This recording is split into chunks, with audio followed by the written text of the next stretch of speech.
Alright, so on to the final day of Smith Lake. I went into this event. I needed to have a good tournament to get my self back into the point standings after Okeechobee. I had a rough event there. You can see day one in practice before this on my YouTube channel there. And we're going to get started here with day number 2.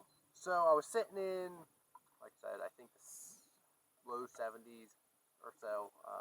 I needed to make sure I stayed in that or a little bit higher to at least get a $5,000 or a $10,000 check, depending on if I could get into the top 60. Top 50 fished on Saturday, so could have fished day 3. Going into this day, I really only found one spot that was producing quality fish consistently, and I fished that area, and I caught 3 of my 4 keepers on it on day number 1. So I went and started there on day 2, and probably first 20 minutes, it was on the main lake. I had a lot of boats ripping past me and making a lot of boat wakes and stuff, pushing me around. Once that settled down, those fish kind of started coming up, getting ready. You could see all the herring. There's a ton of herring there that morning, and you could see the spotted bass mixed in around. So that's where I knew that minnow was going to be a big factor. I went and took that with for Z-Man. Catch a lot of fish on this smally spots, doesn't matter. But I started taking that out there. First one I see, I throw over there. Actually, he was just a little bit in front of the boat. I saw my Lowrance active target, and I pitched. I just let it fall straight to the bottom. I watched it as it was falling. I watched the fish come down, and I only caught a couple like this week. But when it did that, I flipped my bail over, and I went to pick up, and he just went poof, and reeled in, set the hook, caught him. 14 and a half incher. Of course, it had to be a 15-inch limit this week. So that kind of put me in a bad spot. I had to throw that one back. But it gave me some hope. There were some fish there. I saw some more on my active target. And the one was swimming by. I could see it on there. And then I kind of lost it. And all of a sudden, they started, one or two busted on the surface, blowing those herring up. And I quick threw my swim bait over there, reeled it like twice. It goes boom, and just crushed it. And somehow didn't get hooked. I was like, oh man, it's going to be one of those days. I just didn't want that, but sometimes it's how it goes. So I kept fishing around, looking on the active target. I found a ball of herring. You could see them on it get real tight. When they would get real tight, it seemed like there's usually a spotted bass or a striper or something near them that would cause that group to get balled up and try to hide from them. And you would see them streak up through there. And you can see this all clear as day on your Lowrance. That active target's unbelievable. But I'll have another video on that one at some point to talk about. But I throw that minnow through there, and this time it loads up again. It's like a 2.5 pounder. Good fish, fighting it, get it up to the boat, net them. Got number 1 for the day.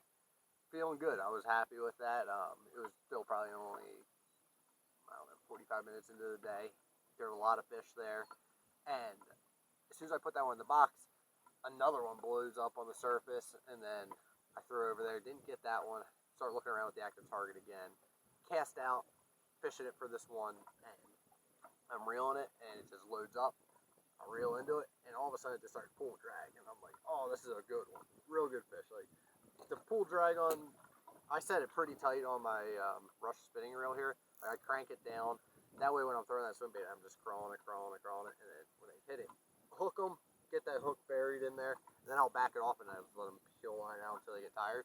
This one was really pulling. I was like, man, this is a good fish. And I get it up to the boat after probably, 2 minutes or so, tire it out, scoop it up, and it's like a 3.5, 4 pounder.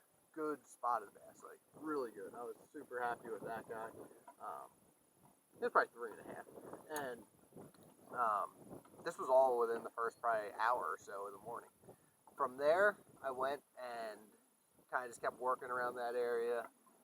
They would occasionally come busting at the surface again, and I finally hit one of them like at the right timing. And when it hit the water, I reeled it twice, hook it, and it goes, bzz, bzz, and I went to loosen my drag, and at that point, it pulled the hook out of his mouth. If it was a spotted bass, it was giant. It was a 5+, like it was big. It may have been a striper.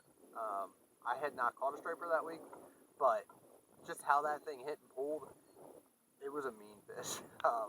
really could have used it in my bag because after that I went cold. I didn't catch another fish for probably 3 hours, 4 hours maybe, and I caught one more 16-incher. I ended up weighing in only 3 on day 2. Had 8.7, but it was a very tough day on everybody. I think it actually moved me up. I ended up in 59th place, which was the second to last $10,000 check. So that was a huge plus. I was really happy about that. But throughout the day, I threw that, basically that minnows, throwing that over the herring, using my active target. After that, I would pick up my Z-Man shaky head, just a finesse worm, put that out there, shake it around. I was catching shorts. Like, I caught shorts on the minnows, I caught it on the shaky head, I caught them on the Ned rig. That Hayabusa Brush Easy, it was a big player on day 2. I caught one, actually, a keeper on it on day 1, but day 2 it was a lot flatter. We lost a lot of our wind. I think that's what made those fish like that I was chasing with those herring. The morning we had some overcast. It was kind of cloudy. Once the sun got up, it seemed to mess them up then. So basically, I just needed to find more fish. I needed more to bite. I'd give them chases up to the boat, like I was saying, watching on that active target. So it is what it is. I'm happy with it. I jumped up in the point standings from that first event being in 124th. Then after the second event, I'm jumped up to 102nd. So we gotta make sure we get inside that top 50, make the championship. Our next event will be on Lake Murray. Never been there before. Looking forward to getting down. I heard great things about it. Right now I am at Lake Eufaula is here. I'm idling, marking a lot of brush, offshore stuff for when we come back at the end of May. So